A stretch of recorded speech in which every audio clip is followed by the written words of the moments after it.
Shri Bhagavanuvacham Maya Saktamanav Partha Yogam Yunjan Madhashrayah Asamshayam Samagraham Yatha Jnasyasi Tachunu Jnanam Teham Sab Vijnanam Idam Vaksham Yaseshatah Yajnatva Neha Bhuyonyat Jnatavyam Avasishyate Manushyanam Sahasreshu Kaschid Yatati Siddhaye Yatatamapi Siddhanam Kaschin Mam Veti Tattvataha. So we have seen these three shlokas in the last class, and I'm sure people who have missed the class would have also gone through that introduction. And as we are getting to this particular chapter, which I very clearly said, the last one, the two important factors again we have to keep in memory is the jnanam and vijnanam. And the context of the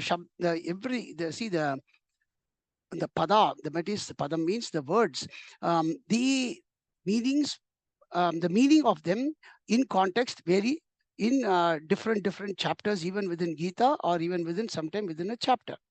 That's very important for us to know.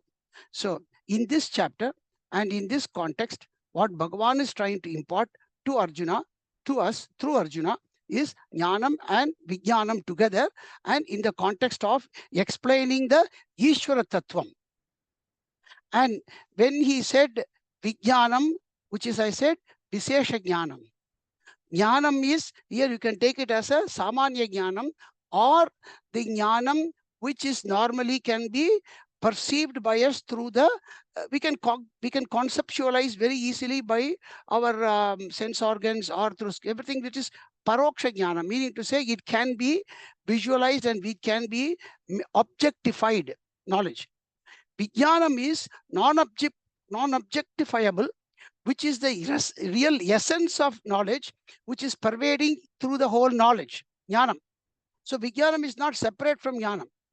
So as I've been going into other classes, when I go to the context, it will be more comprised. So I won't repeat what we said in the last class. So vijnanam is, the context is, vijnanam is the atma jnanam or aparoksha jnanam, or the Tattva Jnanam. So to understand Ishvara, these two must be comprehended together. The reason, as I said, this chapter from henceforth, the next 6 chapters are Tatpadartham. That is Ishvara Tattvam. Ishvara Tattvam, how we have again from this last sloka when we saw Manushyanam Sahasreshu Kaschid, what Bhagavan is trying to say, how we have all perceived from our young age something called Bhagavan. That, usually Bhagavan, when you have grown up from initially, it could be any religion. It could be in anywhere in this world. What do they say? Hey, there is something above in this world that is being governed by him. Rains don't come automatically, floods don't come, bushfires don't come. So there is an operable function in this world which is both. So the first thing is to understand the world. So me, the world, and then Ishvara. That's how we reached Ishvara. If you have probably understand, if it is something that if you have understood everything in this world, maybe we have not even gone to level of knowing what is Ishvara. Because we know through the world, we have to go to Ishvara.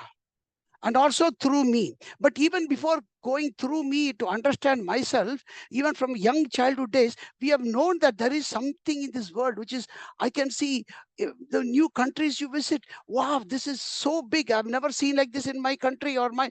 So it pervades. Your knowledge is increasing because you go with your parents outside and everything. So, nowadays you travel probably a world travel within the age of 10, whatever it is, But then when you know, okay, this world is so big.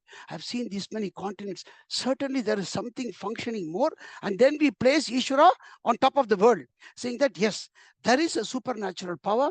There is a absolute governing power, which is beyond all the presidents of this world, all the chief ministers, all the prime ministers in this world, who is sitting above. But we do not know. The world in this earth still thinks the president of the United States is the chief of the earth. That's different. Because their economy is the biggest, that's okay. That's in material progression. So the president of the United States is kind of the Bhagavan for the earth, simply or for a namesake. But we know We are not that foolish. People in US maybe, that's different, just for a joke. But the whole thing is, because for them the world ends in US and here stops with USA. But people who have gone, we know that there is somebody else who is sitting on top of this, who is governing the whole function. So that is how we are put. So that means the next concept that we can perceive is the creation. This creation, which is we are in awe. Every day we are in awe. We are in surprise. Wow, the temperature between morning and evening, everything we are all surprised. Even you could be the person who is going to breathe the last in this world. Even then you will be surprised. Even then there is a new thing that you would be seeing absolutely in this world, which you would have never seen. Yeah, like my father, he passed away at the time of COVID. He has never experienced COVID before. And what is more surprise? Oh, can this kind of a plague? I've heard on.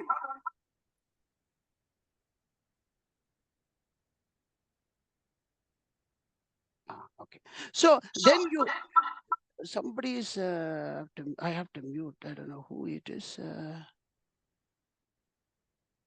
Somebody have to mute. Is it going? Sashi Bhaiya. Yeah, I muted you. So there is something that we know, that every day, everything, there is something happening new, and you know it. So what Bhagavan is trying to see is, that is why when he has finished in the last verse to say, look, to understand my tattva of Ishvara, we go through his creation. So we start with the creation of Bhagavan today, the way Bhagavad Gita is going to take us today, and it's very nice. And that's the beauty of Lord Krishna. He takes it from so many Puranas, so many Smritis, so many Vedas and Upanishads, and brings it into a nectar form. That is why we see, you can read any scripture, Ramayana, then you'll come to Bhagavad Gita. You read Mahabharatam, you'll come, of course it is Mahabharata, but you need anything, you'll come to some Gita shloka, which will be the condensed form of that. So Bhagavan starts with this verse number 4 for creation, which we will do today. Bhumirapo nalo vayuhu kam mano buddhirevacha ahankara iti yamme bhinna prakriti rashtadha. Once more. Bhumirapo nalo vayuhu kam mano buddhirevacha ahankara iti yamme bhinna prakriti rashtadha. Beautiful. The whole creation, Bhagavan has created in one shloka. One shloka is comprised the whole creation from the beginning to now. That which we'll see. And he has also said Ashtada. He has categorized it into 8 main concepts. Again, I would say 8 main concepts. So he starts with Bhumihi, number 1. Bhumihi means, it is this earth. I'll go through the wordly meaning, then we will go into the inner essence meaning, so we understand the creation. Creation here, what he calls as Prakritihi. So there is a creation. Creation is of different type. But this creation, which is the creation that we all perceive, we cognize, we see, hear, touch, everything, that Prakriti means Prakrishena Krita Sa Prakritihi. Meaning to say that which has been created in nature. So first is a Bhumi. We all can know earth because we are sitting on it somewhere. We are all in earth today. Then Apaha, Bhumihi. Then Apaha. Apaha means water. And water we all know. We can easily, I don't have to, that is just a plain water. Then Analaha. Analaha means Agni or fire. See, in Sanskrit, that is what alam means. What? Enough. Analaha means na alaha, meaning to say it's not enough. Meaning to say there is nothing that you can do to fulfill a fire. So it is called analaha. So analaha is another name for Agni, or that is fire. Then 4 is Vayuhu, that we all know, wind. And Kam is the space. So the 5 world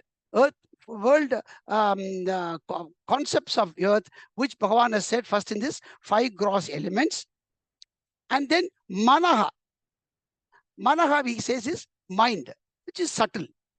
So the 5 gross and then 1 subtle. Manaha, then Buddhihi, the 7th one. That is intellect, which is above the mind. So that also Bhagavan takes as a seventh, because that's the intellect. Manaha is, and we'll go to each one of them in more detail. Yeah, I'm sure you can differentiate between Manaha and Buddhi, both, though they are both subtle. One is intelligent, another is a mind which is full of your only when your mind is having the presence, you have the I presence, or the me, the name, the context, the one, everything association of your engagement transaction starts with Manaha. That's why Bhagavan put first the Manaha. Without mind, there is no transaction with any of them. So the first transacting element is Manaha. Then Buddhi is the intelligent cause, which takes all the input and output through the mana, and then it gives the intellect, the central control engine, which then tells the mana to either grasp it or leave it and everything. So that's Buddhi. Buddhi. Then eighth one, Bhagavan says, though it is cha, the word, the next one is Ahankaraha. Ahankaraha. Ahankaraha means that self-identity. That self will have to say, yes, I am this, to perform all these things. Right? That self-identity, that ahankaraha. Yeah. Then number 10, eva. They like eva, like this, eva. Iti. Iti, I am. Iti means thus, I am. This what? May. This may, who is saying this? Bhagavan. Bhagavan Uvacha, right? So Bhagavan is saying, my. 14. Prakriti, my creation. Ashtada binna. Ashtada means by eightfold it has been categorized. Binna means normally being separated. Okay, but you take it as a categorization. So Bhagavan said, look, my prakriti or my creation is thus eightfold. Eightfold. So we will see what this eightfold of creation is in a bit more deep. Because I only told the literal meaning of the words. When Bhagavan gives this Bhumi, Apaha, Analaha, we should take it as what is called Tanmatra. Tanmatra means, I've also told you in the chapter number 2, Matras, Parshastu Kaunteya, Shitoshta. There also I told Matra. Matra means, normally we know, is the one Akshara, right? One Akshara. So there is an Akshara, meaning to say, which I've sent you in the notes, which I will share with you now.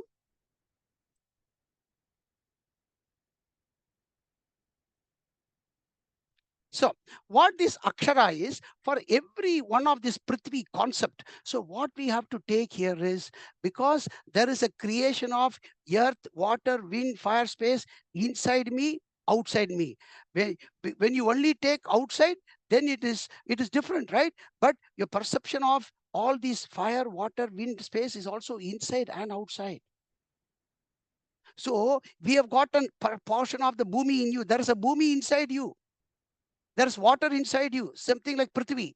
So that essence is what Bhagavan is saying. A totality of this creation.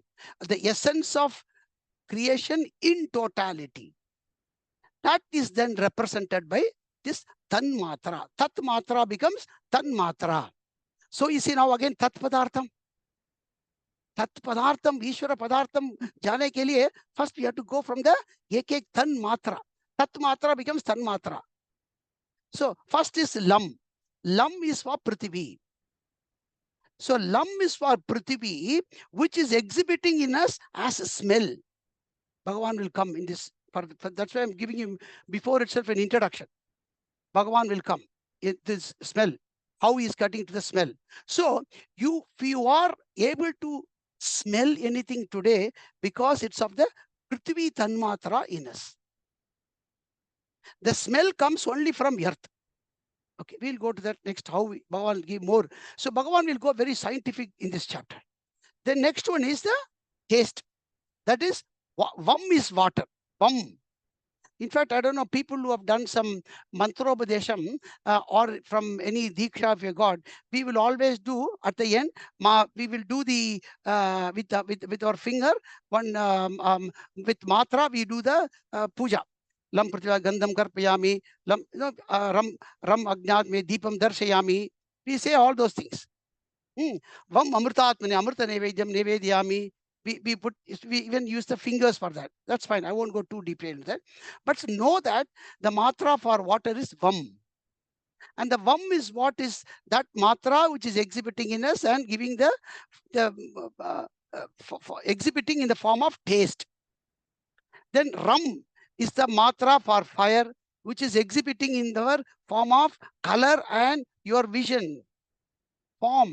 You are able to recognize colors and everything because of the matra ram. Matra ram, which is exhibiting, which is called the fire. So we have got the agni in us. That fire which is keeping us alive is a ram matra. Then the vayu by which we are breathing or even touching is a yam matra. Yam is the matra for wind. And wind is the one by which the sparsham, the touch, the feeling we get. Then hum is the matra for space by which we are able to hear. And the manas is what we call here ahankara in a way. Don't get mixed up with the other ahankara, please. There are different things. Manas is one which gives you that identity in the first one of a doership ego. That I'm saying. So this is called karana ahankara. Karanam ahankara. Meaning to say that is the one that is first giving the your karana. That is also so this is a karana ahankara is manaha. Just your mental faculty which gives you something to do, right? So that is manaha. And then buddhi is the intellect, which we said is the intelligent cause for you and also for the world. And then the ahankara, what Bhagavan said, that is basically is the wholesome ahankara or the Bhagavan's creation. That is called, that is, see, this ahankara, manahankara, all of you know. That's an individual ahankara by which you are functioning. This ahankara, what Bhagavan said, that's why I wanted to give you these ones. Otherwise, you will mix up with your ahankara with the ahankara, what Bhagavan said in the chapter. That's in the shloka. So this one, when I say, just leave it as mind. If you don't want to take it as ahankara, that is fine for confusion. But what Bhagavan said ahankara in the shloka is what is called mahat, or what we call avyakta avidya ahankara, or mula ahankara. See, these are all from scripture. Unless we know in this context, it is very good, so that you will be able to expand and apply it in other scriptures when you study. That is the reason I am giving you this extra reference. Okay, so the mula ahankara is one that when Bhagavan thought, right, it is Bhagavan's, you can't, it's no, it is a mula ahankara is that Maya with Bhagavan said, okay, let me now do the creation. That is what is a mula ahankara. Iti. So that is how the manifestation is taken. And it is also called mula avidya. That ahankara is also called mula avidya. That is how the bondage had started. See, bondage starts from individual, also from manas. Manayeva manushyanam bandha mukta karanaha.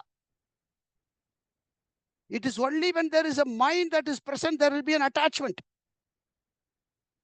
Only the mind, when there is a present, there will be detachment too. Manayeva manushyanam bandha mukta karanaha. So, for you to get attached, this mind has to be there. That is why it reflects in the form of emotions. Good, bad, ugly, whatever. So the same thing, the Bhagavan's mula ahankara, that or his first mental conception that Bhagavan said, let me do the creation, that is ahankara in this particular shloka. To get to that concept, I have to give you all this so that you get the correct meaning out of these particular 8 ones. Now, why Bhagavan said this mula ahankara, Shankara even goes one more, and that ahankara is what is pervaded in this mind as well. So what Bhagavan Shankara says, say there is a good food, okay? That food, if there's a small drop of poison is mixed up, we say the whole food is a poison. Right? Similarly, so many minds are there in the 7.45 billion mind. In all of that Bhagavan's mind is there. That is why we get that Bandha Moksha Karana. That is why it is called Ahankara, because the Moola Ahankara has pervaded in all of us, is what is making us do good, bad, everything. So that is why mind is also known as Karana Ahankara. So that is how and that is also our avidya. And that is how Bhagavan has divided this Prakriti. So then what Bhagavan goes to say, Arjuna, this Prakriti, see how he has capsulated the whole Prakriti in one shloka. But we have to decapsulate, decipher it so that you understand the Tattva. Then Bhagavan says, in the next shloka, the creation doesn't stop there. Bhagavan says, Apare yamitastvanyam prakritim vidhi me param Jiva bhutam mahabhaho yedam dharyate jagat. Once more. Apare yamitastvanyam prakritim vidhi me param Jiva bhutam mahabhaho yedam dharyate jagat. Now, Bhagavan says, iyam apara. Why iyam? Because apara is a strilinga. So iyam apara. Which one is apara? The aforesaid, the one that has been described previously. Iyam apara. Apara means, para means utkrishta, meaning to say very superior. Para Brahman. So we say no, Paramacharya. We say, right? We need to say he is the superior acharya. So in all we put Paramacharya, Parabrahman. So that means superior. If you add it, it is not that superior. So iyam apara, meaning to say this is not the superior portion of creation. We are still so perplexed about this itself, and putting our all intelligence into that artificial, natural, semi, and everything. But he says, look, this is not that superior. Meaning to say only for a relative time. He's not putting that down. He's saying this is not the superior of my creation. Iyam apara, this eightfold nature which I've told you before. So when you study this chapter number 7, fourth shloka, it is called apara prakriti. So this prakriti, what you studied in chapter 7, fourth shloka, is called apara prakriti. So Bhagavan says, I have now given you this apara prakriti in an eightfold form explained in the previous one. But thou, tu means what? But Arjuna, tu itaha means from this apara vidya, in comparison to this apara vidya, anyam means there is another one. Anyam me param prakritim vidhi. There's only another one, Arjuna. That prakriti is para. It's a most superior, the utmost one. That param is a Dvitiya Vibhakti Prathama. So para prakriti. So Bhagavan is now going to explain the para prakriti in comparison to the above apara prakriti, Arjuna. Now I am going to teach you the para prakriti. That one to vidhi. Vidhi means you too should know. That param prakriti, Bhagavan just explains it here further. Jiva bhutam, param prakriti, jiva bhutam vidhi. Param prakriti, how should you know it? It's the jiva bhutam. Jiva bhutam means here, what Bhagavan says here is that which is having the life, eternity, life creation, which is going in this world, which is the Chaitanya. By which the Chaitanyam is being lit up. That one is the Jiva Bhutam Mahabaho. And he says, hey Mahabaho, Arjuna, Yaya means what? By that, this particular by this para prakritihi, idam jagat dharyate. This whole world is being upheld. So there is one, this para prakriti is like the foundational aspect which is pervading through the whole apara prakriti. Inside, outside, everywhere. So the foundation abstract form in that one is the para prakriti. And in that, which is the life-giving, the chaitanyam of it, the chaitanyam is the best one there. The chaitanyam factor by which everything is able to function and give that life factor in and around for this functional one is the one that is what Bhagavan says as para prakriti. And then this para prakriti, because it is the one that is also dharana, means that is the one that is upholding the prana. And to understand this one, I have given you one more, but I think I will come to that. I think will that be enough to do that now? 1 second. I had I will explain this now with the no, yeah. Now to understand this one, para prakritihi, it is better you also understand this Upanishad. I'm going a little bit into Taittiriya Upanishad, so you understand exactly. And this Taittiriya Upanishad is where fits in exactly for this shloka. So I'm giving you this reference which I've sent it to you. So I will read it and go through. This is from Taittiriya Upanishad. So this is the one word Jiva Bhutam, though I can just say Chaitanyam and then you would get it in abstract form. Okay, that is what Brahman, they say it and then you will go. But if you expand it with this Upanishad scripture I'm giving you, that will get it more concrete. That's what I'm giving you. So in that Taittiriya Upanishad, for the Jiva Bhutam, what it is said, yato va imani. First I will chant it as the way in Veda and then I will give you the meaning. Yato va imani bhutani jayante yena jatani jivanti yat prayanyabhisham vishanti tat vijigyasasva tat brahmeti satapotapyata tatapastaptva. That is the 7 sentences in that.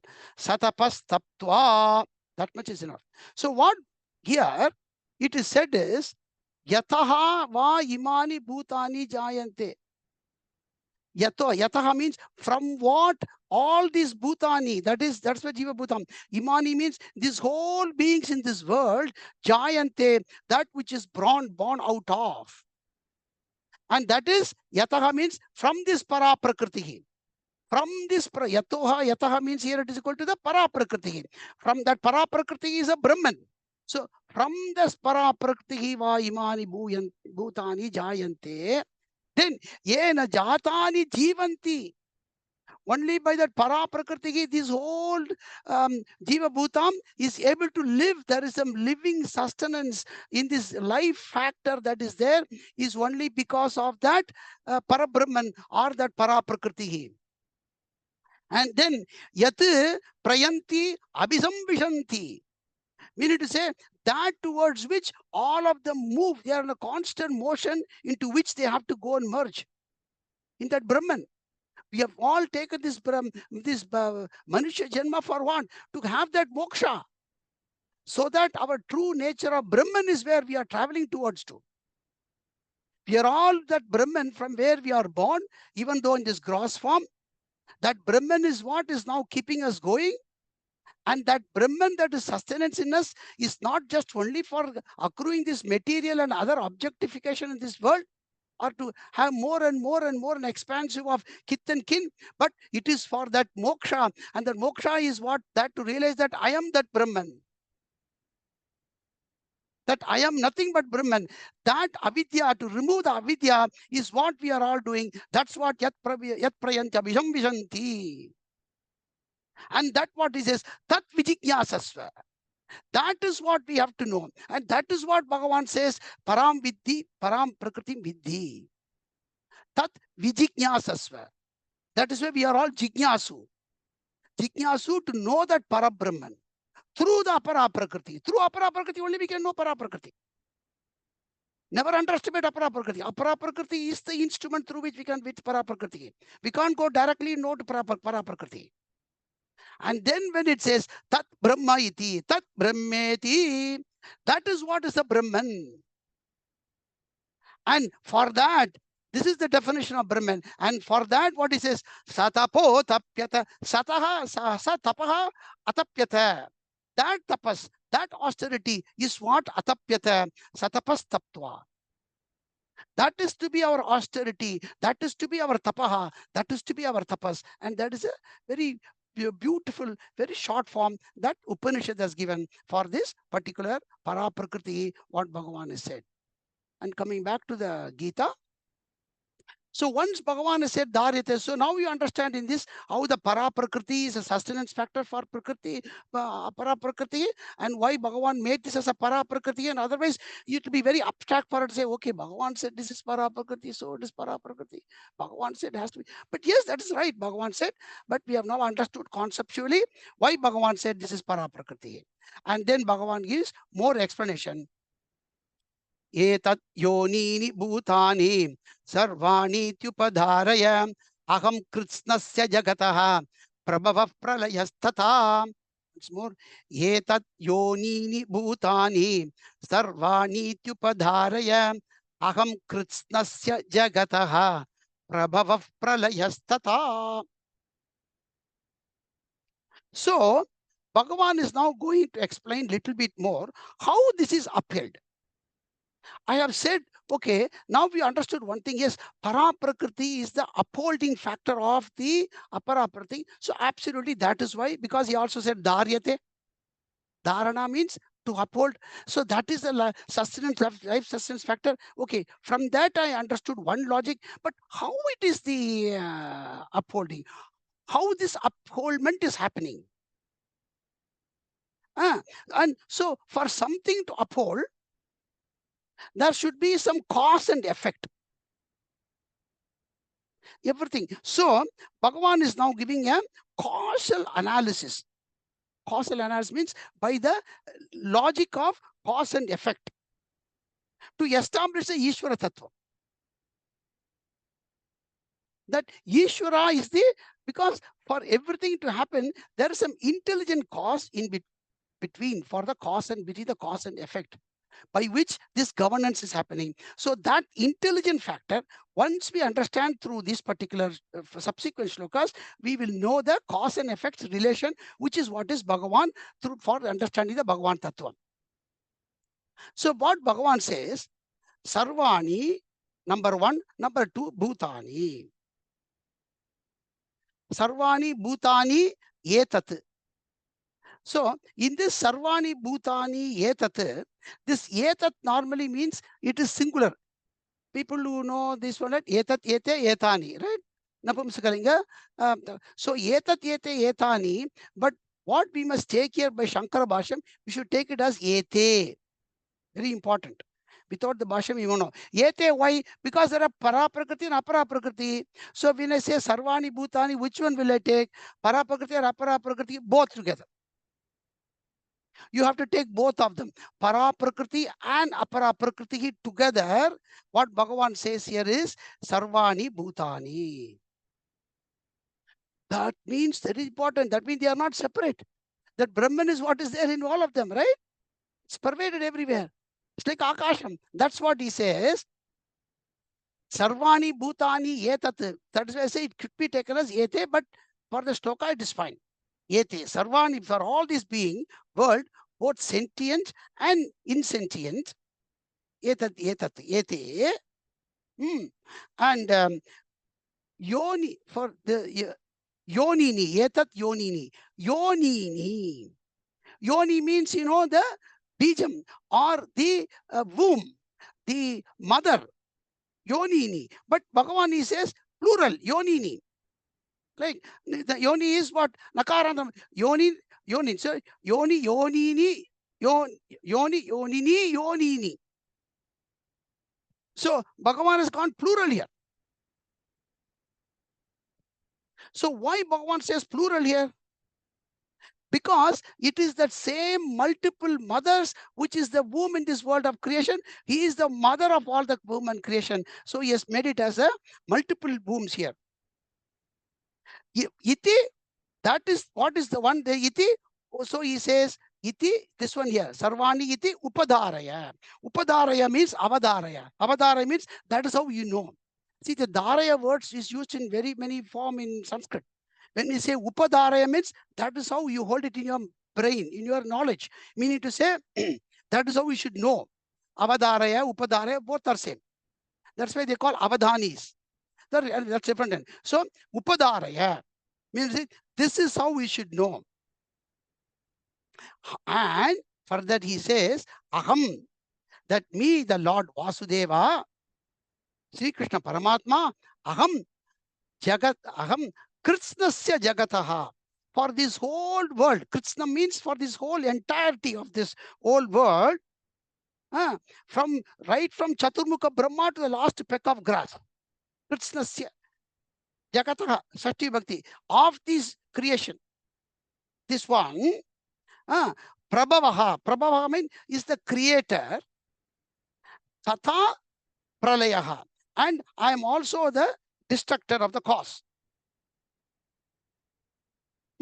So, bijam. So it is like this, you know, a bijam, meaning to say, yes, even if there is a big, we put a small seed, okay, and the seed grows completely in a big tree. But that it is a small seed which has pervaded the whole tree. And from the tree, then multiple seeds come. That come. So similarly, so the first seed, is it not in every seed from that tree? It is the same seed which has pervaded the trunk, pervaded the branch, pervaded the leaves, pervaded the flowers, the seeds, and the seeds, plants going from there, everything. So that is why Bhagavan, he says, I am Bijam. And Bhagavan further goes into the functional transaction reality, that how he has pervaded everything, and that how that has to be perceived. So now we understand, right? That from that Bhagavan's, and in chapter number 7 also, sorry, chapter number 16 also, Bhagavan says, Sarvani, you know, chapter number 14, Sarvan, the Jnana, 14 chapter, he will tell you again about the same thing. Mama yo nirmahat brahma tasmin garbham dadhamyaham sambhava sarva bhutanam tato bhavati bharata. There also he will tell the same thing. Okay, there he will give all the same, the yoni that is, he is the prathama yoni. From there, the every yoni has come, and through which this world is functioning. And that is also the way that he is telling about the dharyate, avadaraya. And so Bhagavan says, in that how you, when you conceive me in everything, sentient and insentient, he says, mattaf parataram nanyat kinchidasti dhananjaya Mayi sarvamidam protam sutre manigana iva. Once more. Mattaf parataram nanyate kinchidasti dhananjaya Mayi sarvamidam protam sutre manigana iva. So again, Bhagavan says, now that's how we have now perceived the Ishvara in the creation through the Paraprakriti, in Aparaprakriti, and that he is a sustenance factor in everything as he is going through in creation continuously. Bhagavan further he says, so Arjuna, hey Dhananjaya, Mattaha. So in this one, Bhagavan is going in a kind of an absolute context, Mattaha. From me, that Bhagavan, Ishvara, that Paraprakriti, that Brahman, Mattaha, from me, Parataram. Parataram means that which is anything apart from it. Parataram. Mattaha, Parataram, Anyat. This Nanyat is Anyat. Anyat means if there is anything different. Parataram, Anyat. Parataram means even superior to me, or if it is even existing. Parataram, Anyat. Kinchit, this number 5 is kinchit. Number 6, na asti. So what Bhagavan is saying, hey Dhananjaya, mattaha parataram anyat kinchit na asti. Mattaha parataram anyat kinchit nasti. Kinchit nasti. There is nothing apart from me, Arjuna. Nothing. There is nothing called even sentient or insentient. Forget about it. Is can say the living matter is only Bhagavan, the non-living matter is something. No, no, no, no. That is what, for example, it's good that I'm coming into that particular. Suddenly, it came into my doubt to plant you as well. See, in our um, when you learn our scriptures, right? So I sent you something as well because I was learning through that great teacher, Mani Dravid Shastrigal. He's a great scholar in India, and in that also he was telling. See, there are different schools of darshana. We call there are 6 darshana in our shastra. In that darshana, the first darshana, Sankhya darshana, Prakriti and Purusha is different. There they have to. There, when that if they have to analyze it, they would say yes. They would, one is as Jivan, another is insentient. But so it progresses like that. Okay. So, but here when Bhagavan says it's an abstract in one absolute context. Absolute context, when Bhagavan says, when there is nothing existing apart from me, there's absolutely nothing sentient or insentient. And but how do I perceive it in the apara nature? That Bhagavan says, number 7, right? Number 8, idam sarvam. Meaning to say, this jagat, this world, what you see and perceive, this idam sarvam, mayi, in me, in Bhagavan Vasudeva, mayi, sutre manigana iva protam. Sutre means in a string, sutre, manigana like a bead, like manigana, like every bead, iva protam, they have been intertwined. So what Bhagavan says again is very good. That is why Bhagavan is called Sutratma. He is the same Atma who is in everywhere, as if all this existence of every being, whether it is sentient or insentient, is like a bead, but with the string drops, that has got no existence whatsoever. And so that interwovenship, inseparation. Again, this is only a simile. Oh, totally, we should not take it as a meaning. Oh, but then string is separate, gem is separate. How can they both be one? String is. We shouldn't go too much into that one. Bhagavan is simply saying that how the string has gone into every one of them, the Bhagavan is there in every one of them. And that is how the strings are held in a mala. So the whole world is like a Jagan mala. In the Jagan mala, we are all just like a string happening, but even we are that same string. So Shankara says it is like a cloth. A cloth, the thread is everywhere. Like a thread that is filled into the whole cloth. If you remove all the cloth, there is no cloth. And we can take that example as well. Patam Tantu, even what Shankara creates is. And how the seed has born and the intelligent cause, what this one, you should also take it in the Dakshinamurti Sogam.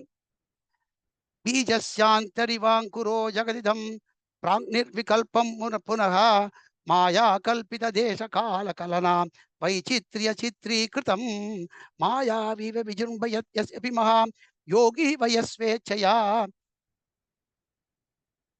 maya vechaya tasmai shri gurave. No. Maya viva vijrumbayat yapi maha yogi vayasvechaya. Dakshinamurti Ashram also, the same thing comes. But there he says that's a bijam. And why he created that? Because of Bhagavan Icha. That Icha Karanam by which Bhagavan created this whole particular world. And that is what Bhagavan is also given, explained is more as to say, look, I am the one that was created and have pervaded everywhere in this creation. And there is nothing accepted in this. And if at all you perceive any difference in between them, it is only the avidya. That is the Maya. The separation of existent and entities that you see is the Maya. And that is what Bhagavan is going to dispel in this particular subsequent shlokas. to say that the differences between the entities, like between the gem and the thread, what you see is only a illusion.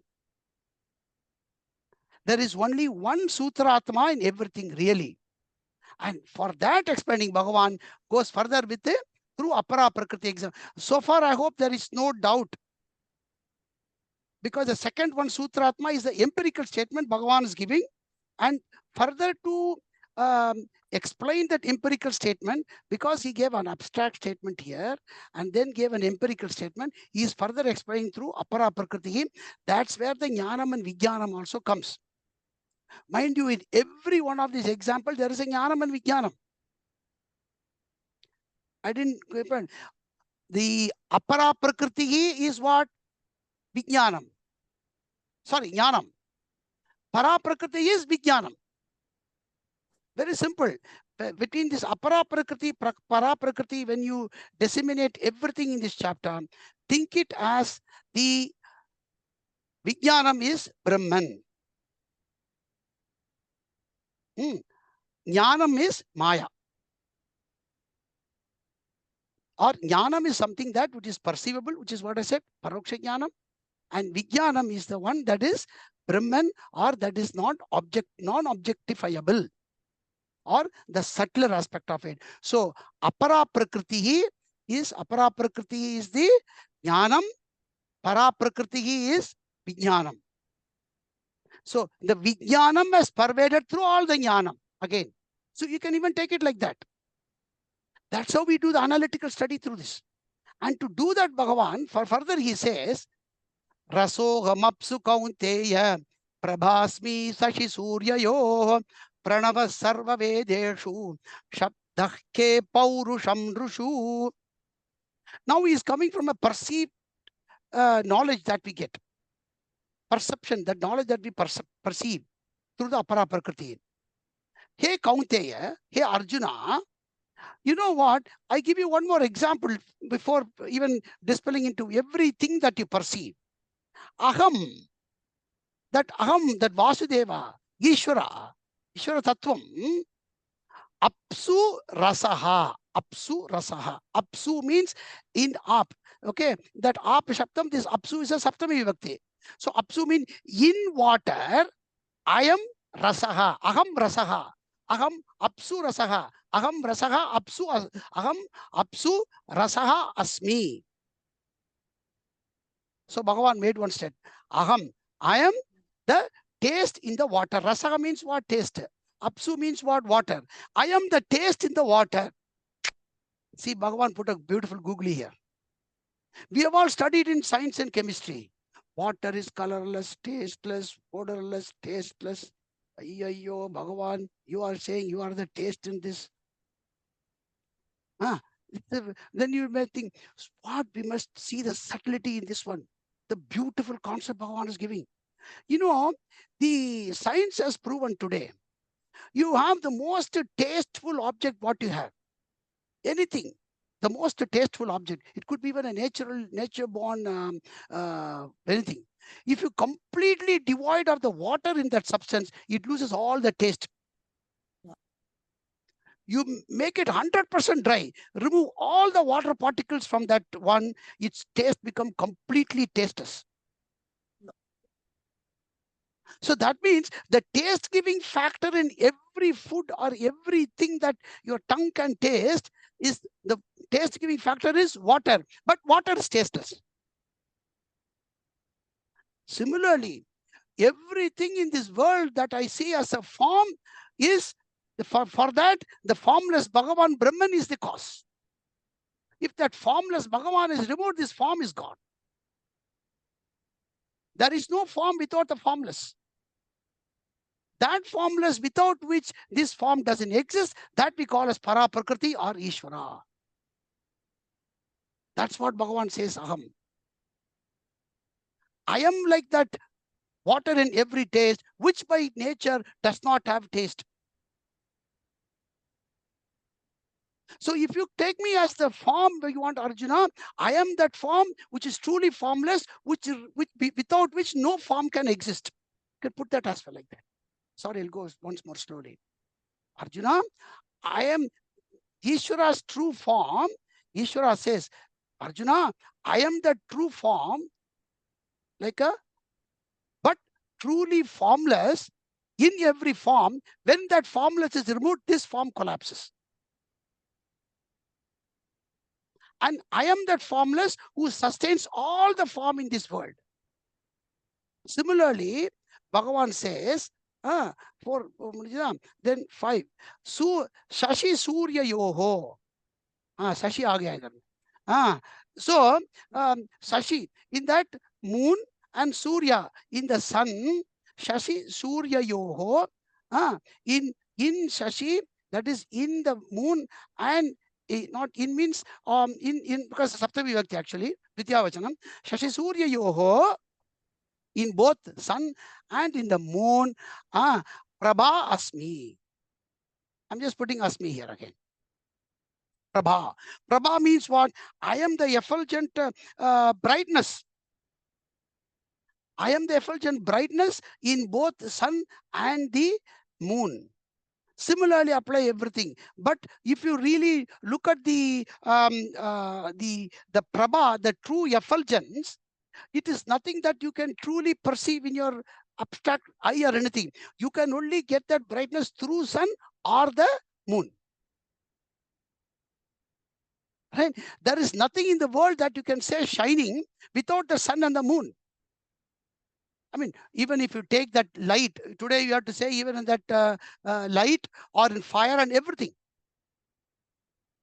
We know that something is shining. There is, even if you say, okay, there is nothing, a room is totally dark, but I'm putting a diamond or something that is going to sparkle. Even in that, what is there is that Bhagavan, without which it does not have that shyness. There is no effulgence in this world, which we are seeing through sun and moon, because he is the Prabha in everything, that he is the total effulgence, and everything is only a reflected object. Even the sun and the moon is a reflected object. Though we see through the reflection of the sun, through the reflection of sun in every other object, even sun is a reflection of the Bhagavan's effulgence. That's what we want to go. Surya Mandale, yet Bhagavan will say, Yathas in the Sthane Hrishikesha Tava. Chapter number 11. Arjuna, that's it. Sthane Hrishikesha Tava Prakitya Jagat Prahrishyatin Anurajyate Cha. Sthane Hrishikesha, which is Sthane? Surya Mandala Sthane. Sthane Hrishikesha Tava Prakitya Jagat Prahrishyat Anurajyate Cha. There also Bhagavan will say. Arjuna himself will say. So that like that, Bhagavan is the Prabha in that. And then Sarva Vedeshu, number 7, correct. Sarva Vedeshu Pranavaha Asmi. See, in all the Vedas, we cannot concept of any Veda without the Omkara. Pranava means Omkara. The Om syllable is the yoni for the whole Veda. Ek Omkaraha. And that IP also somebody stole it and saying that is yes. Anyway. So that one Omkara, which is appearing as the many Omkara in the Veda, that Pranava is also is a Bhagavan. So when they say all the Ek Omkara, that is also our Bhagavan only. So that concept of Eki Bhagavan, which is also in every Vedeshu, and Bhagavan says that I am that particular syllable. And of course, in the Omkara, we can go a lot more and deeper, but I'll just leave it here as because the context of this particular chapter. And also in the Vedas, both all the Upanishads and everything, the most appearing Shabda in the Veda is Omkara, Om. Om is the most occurring, and that is why it is the whole, the one who has completely finished the studies of Veda, and even the sannyasis, for them, the one that they all meditate upon is a Pranavonkara. And even in Vedas, it comes all the time, Om iti Brahma, Om iti. So, Sarva Vedeshu, that is the Bhagavan, which is as the Omkara, without which, so Pranava is the, so in all these things again, let me keep on giving you jnanam. Okay, well, finish it. Sarva Vedeshu, Pranavaha. And in K means what? In the space I am the Shabda. And today the science says, yes, sound cannot travel without space. So in the space, I am the sound. Without space, if there is a sound, cannot travel. So Bhagavan says, I am like that sound which is there in the space. And Nrishu Paurusham. Nrishu means in all the humans, I am the humanity, Paurusham. Paurusham means that humanity. If there is a humanity form of there something in this world, I am that. So in all these things, you see the cause and effect of this. This particular shloka number 8. You can map that Jnanam Vijnanam. So let's do the Jnanam Vijnanam mapping here. Say in Apsu and Rasam. Right? So which is Jnanam and which is Vijnanam here? Ap is the Vijnanam. Rasaha is the Jnanam. Understand? Because Rasaha you can conceive. Same thing. In the Shashi Surya Prabha means what? Prabha is the, wherever Bhagavan is there, that's Vijnanam. So Prabha is a Vijnanam, Shashi Surya is the Jnanam. And Sarva Vedaha is the Jnanam, Pranavaha is the Vijnanam. The Kam, the K means it's come, right? So Kam is the Vijnanam, Shabdaha is the Jnanam. In Naraha, Nrishu means Naraha, okay? Nara means in human, Nrishu Paurusham. So that Paurusham, that in Rishu Paurusham, right? So that means Rishu Paurusham Asmi. So this Paurusham, humanity is the Vijnanam, Naraha is the Jnanam. You understand? So in space, I am the sound, something like that. So in that means the sorry about it, I made a mistake in this. I stand corrected. Apologies. I think I had a slip of tongue. The Shabdaha is the Vijnanam, space is the Jnanam. So in everything, whenever we say that Saptami Vibhakti is the Jnanam, and the one that stands out, which is the Bhagavan, is the Vijnanam. So that is how Bhagavan has taken this, and I think I will leave at today because we have covered quite a bit. But please revise this again. This will give you much more deep analysis into Jnanam Vijnanam. But the main thing, as I will again condense it for today's one, is what Bhagavan says here is, in this whole creation, we can perceive so many things and we can go endless. And afterwards, I'll give you a complete, like a matrix, Jnanam Vijnana split into another table. Once I finish the next class, then you can again refer with that very easily. But one thing you can always take it is, in the Bhagavan, he says in this, to know Bhagavan, Bhagavan is ultimately that Brahman, which we have again saying. And that Brahman is what that Atman that I am. But anything apart from that, what we perceive is also truly Bhagavan. But for the perception's sake, Bhagavan is called it as a Apara Prakriti, or his creation. And that because I am part of that creation, and that sustenance part of it is what Bhagavan says as Ishvara Tattvam. And because I'm talking from the Ishvara's Tattvam, here Atma Tattvam will not come anywhere. You saw in today's one, right? In this, anywhere did Bhagavan give Atma Tattvam? Is all about Brahma Tattvam. Again, but we keep it in our mind. Okay, Bhagavan has taught me in the previous 6 chapters about Atma Tattvam, and he has told me about the Brahma Tattvam. So here I am understanding the Ishvara Tattvam, which is nothing but the Brahma Tattvam through Maya. So in this whole chapter is all about Brahman and Maya, Brahman and Maya. Park the aham, that tvam shabdam, little bit. Park means Keith is the same thing. You don't have to park it anywhere. But just for knowledge sake, I'm saying the concentration of the knowledge in these chapters is mostly between Maya and that Brahman and then Ishvara. And the Ishvara Tattvam, which is because the Maya is Bhagavan's Maya. That's what Bhagavan says is Ahankara, Mula Maya. So these chapters, when we go, slowly, you will get into more into the concept of Maya and the Ishvara Tattvam and Brahma Tattvam. So that when we go and disseminate in this and you see the logic again and again, that becomes more crystal clear for you, and you'll start appreciating Bhagavan's teaching and then go more into that one. Saying that, I will finish today's class. Om Tat Sat. Sorry, any doubt that people want to clarify? Sorry if I've gone a bit too um, deep or too fast. Swamiji, I have one simple question. Haji. Why Bhagwan uses different words for Arjuna in every different sloka? So three words are very common: Dhananjaya, Kaunteya, or Partha. Why? When does it context changes that he has to call him in 7:7 is Dhananjaya, in 7:8 is Kaunteya, and sometimes it is Partha also. Just simple question only. Sorry.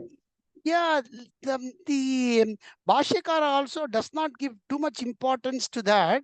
I mean, Bhagavan's freedom of calling Arjuna in so many words. At some places he says, at some places when he says Mahabaho and everything, he says Bhagavan wants to remind him, look, at the moment you have to arise. That when he's also saying, but in most of the places it is just Bhagavan's icha of calling him in different names. More that beyond that, there is no tattva efficacy in that calling Arjuna in each and everything. So out here, just simply, I know Kaunteya and Partha, but Dhananjaya, why is called Dhananjaya? Arjuna is called Okay. Dhananjaya. See, Dhananjaya, because he went and called, see what happened.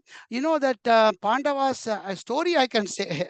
When the Pandavas were going to make that, what do you call that, Ashwamedha Yagam? I think so, when Krishna was also there, right? So, when Yudhishthira was being crowned. So as part of it, they have to go, let the horse go, and then they have to, the horse, whichever kingdom it goes, that kingdom becomes them, or they have to get challenged, right? So, and then once they challenge, the king gets challenged, then they say, okay, now you're going to fall under me, so we don't fight. That's all solved and gone. So before that Ashwamedha Yaga, the whole expedition was sent by Arjuna. So Arjuna went and conquered everything wherever the horse can run and brought it back. And afterwards, while coming back, every kingdom that he has won, they have to give back something to him, because they said, look, we're not going to have a war. So like a tax. That tax is the dhanam. So he brought a lot of tax money from all this kingdom and brought it and surrendered it to Yudhishthira. So he was called Dhananjaya because he went and got this dhanam, wealth, by in the Ashwamedha Yaga before the crowning of Yudhishthira. So he's called Dhananjaya. Thank you.